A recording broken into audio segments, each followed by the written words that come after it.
तो ब्रेक के बाद एक बार फिर आपका स्वागत है और बड़ी खबर हम आपको बता देते हैं। उत्तर प्रदेश का नंबर 1 गैंगस्टर विकास दुबे मारा गया। विकास दुबे की गिरफ्तारी से जुड़ी हुई बड़ी अपडेट इस वक्त हम आप तक पहुंचा रखेंगे। गैंगस्टर विकास दुबे एनकाउंटर में मारा गया है। अब उसे अस्पताल ले जाया गया है, जहां डॉक्टर अब इस पूरे मामले की पुष्टि करेंगे। हादसे के बाद विकास ने भागने की कोशिश की थी और इसी आपाधापी में मुठभेड़ हुई और उसके बाद उसे मार गिराया गया है। तो ये बड़ी खबर इस वक्त हम आप तक पहुंचा रखेंगे। आपको बता दें, कानपुर ले जाते वक्त गाड़ी हादसे का शिकार होती है और उसके बाद विकास भागता है। इस वक्त सीनियर एडिटर प्रवीण दुबे हमारे साथ जुड़ चुके हैं। प्रवीण जी, एक बड़ी अपडेट इस वक्त। बिल्कुल दीपेश, और ये एक तरह का स्क्रिप्टेड एनकाउंटर है। स्क्रिप्टेड अरेस्ट भी हुआ, सरेंडर भी हुआ और उसके बाद एनकाउंटर हुआ और तय करके चलती है लगभग पुलिस के उसे करना क्या है। जिस तरह का एक्सीडेंट और ये सब बात कही जा रही है, गाड़ी वाड़ी पलटी हुई दिख रही है बेशक, लेकिन बड़े अपराधी जो सिरदर्द बन जाते हैं पुलिस के लिए, वो इसी तरह से मारे जाते हैं। कल हमारे सोर्सेस ने कल ही कुछ इस तरह की बातें का संकेत दिया था कि संभव है कि वो कल सुबह का सूरज ना देखे, लेकिन सूरज शायद वो देख पाया और उसके बाद फिर उसकी डेथ हुई। अब बहुत सारी कहानियां बनेंगी, लोग उसे जस्टिफाई करने की कोशिश करेगी पुलिस। एक एसटीएफ के जवान के घायल होने की बात कही जा रही है और हमारा जो यूपी ऑफिस और कंफर्म करेगा। तो कोई बड़ा कोई ऐसा मेजर एनकाउंटर की नौबत नहीं आई, वो भागा नहीं, उस पर गन भी नहीं थी, लेकिन ये बताया जा रहा है कि एक्सीडेंट के बाद पुलिस की पिस्टल लेके भागा तो फिर गोली मारी गई। ऐसे अपराधों में, ऐसे अपराधियों के साथ अमूमन हश्र जो है यही होता है। प्रवीण जी, जब उज्जैन से इसे कानपुर लेकर के लिए काफिला निकला, तभी से लगातार इस तरह की चर्चाएं चल रही थी कि कभी भी गाड़ी पंचर हो सकती है, कभी भी गाड़ी पलट सकती है, कभी भी कोई गाड़ी पर हमला कर सकता है और वो मारा जा सकता है। लेकिन इससे इतर मेरा एक सवाल ये है कि ये जो लंबा वक्त गुजरा है उज्जैन से आज सुबह कानपुर के पास पहुंचने तक का, क्या इस दौरान लगातार पूछताछ चलती रही होगी और पूछताछ में कई खुलासे अब एसटीएफ कर सकता है? हो सकता है हो, और लेकिन ये मुझे लगता है दीपेश के एमपी पुलिस ने चूंकि यहाँ अरेस्ट किया, यूपी को सौंपा, तो वो यहाँ पर अपने कोई दामन में दाग नहीं लेना चाह रही होगी। एमपी पुलिस ने उसे कहा होगा कि भाई यहाँ ये हिस्सा सुकून से निकल जाइए आप, और उसके बाद ये तय जरूर था कि विकास मारा ही जाएगा। उसकी सुपुर्दगी के बाद से ही तय था कि मारा जाएगा हर हालत में। तो उन्होंने कहा होगा कि ये इलाका छूट जाए और उसके बाद करना। तो पूछताछ जितनी हुई होगी, लेकिन मानस बना के आई थी पुलिस के उसे उसका एनकाउंटर ही करना है। तो अब ये अवसर ऐसे मिल गया कि गाड़ी पलट गई, वो कहानियां जितनी आती गई वो हो गया और उसके बाद आकर विकास मारा गया। इसका जवाब देना मुश्किल हो जाएगा प्रवीण जी, या फिर आसान रहेगा? इसके पहले से ही माइंड में सब कुछ सेट होगा?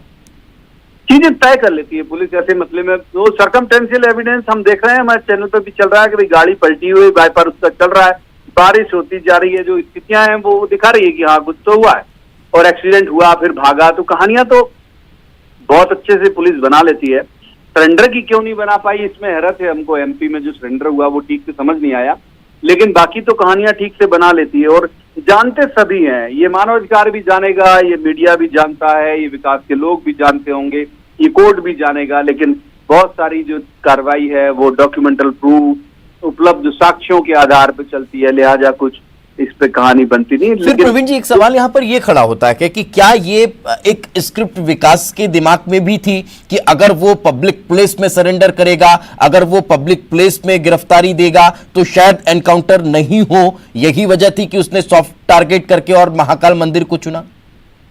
100% महाकाल मंदिर लाने में भी किसी का रोल रहा होगा और ये कह के रहा होगा कि तुम आ जाओ हम बचा लेंगे। और कई बार जो दुर्दांत अपराधी होते हैं, जो शातिर होते हैं, वो भी स्वभाव से भावुक होते हैं, लोगों की बात में आ जाते हैं। तो संभव है वो किसी नेता की बात में आके उसने सरेंडर किया हो, उसे कहा गया होगा कि तुम तो सरेंडर करो, हम बचा लेंगे, चिंता की बात नहीं।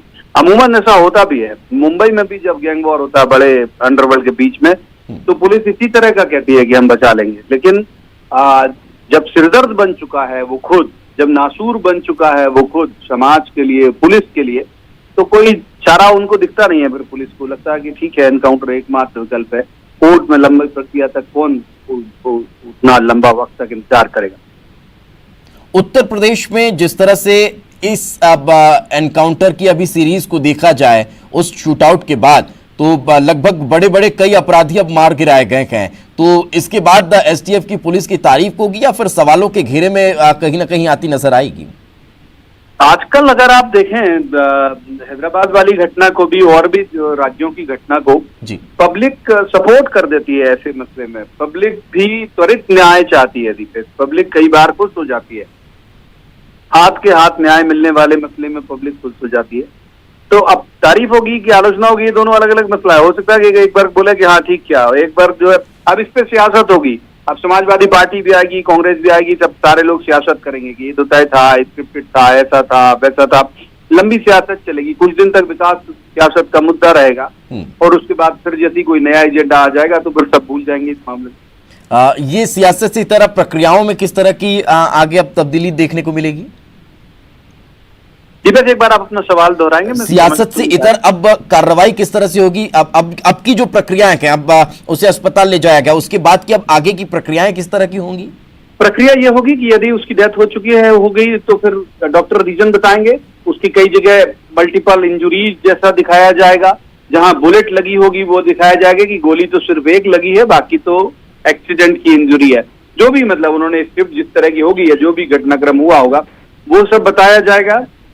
लोग सवाल उठाएंगे, हो सकता है कुछ एनजीओ इस एनकाउंटर पे सवाल करें, हो सकता है कि ह्यूमन राइट की तरफ जाएं, फिर क्या वो तय करेगा। लेकिन मुझे लगता है कि सब कुछ अगर ये एनकाउंटर प्लान्ड है तो सारा कुछ प्लान उन्होंने किया होगा। जो कागजों में, दस्तावेजों में, जो मेडिकल रिपोर्ट में कम से कम ये बिल्कुल इशारा नहीं करेगा कि ये इसे एनकाउंटर जानबूझ के किया गया। जी बिल्कुल, चलिए बहुत बहुत शुक्रिया सर हमारे साथ चर्चा में जुड़ने के लिए। तो ये थे सीनियर एडिटर प्रवीण दुबे, जिन्होंने बताया कि आखिर ये देखने में पूरी तरह से स्क्रिप्टेड नजर आ रहा है, क्योंकि जिस तरह से ये पूरा घटनाक्रम कल सुबह से लेकर और आज सुबह तक चला गया, लगभग 24 घंटे आप इसे काउंट कर सकते हैं, क्योंकि कल शायद सुबह 7, साढ़े 7, 8 बजे के लगभग मंदिर विकास पहुंचा था और उसके बाद से लेकर अभी तक का ये जो पूरा सिनेरियो है वो पूरी तरह से स्क्रिप्टेड नजर आता है। और यही वजह है कि कई तरह के सवाल खड़े हो रहे थे और कई तरह की बातें निकलकर सामने आ रही।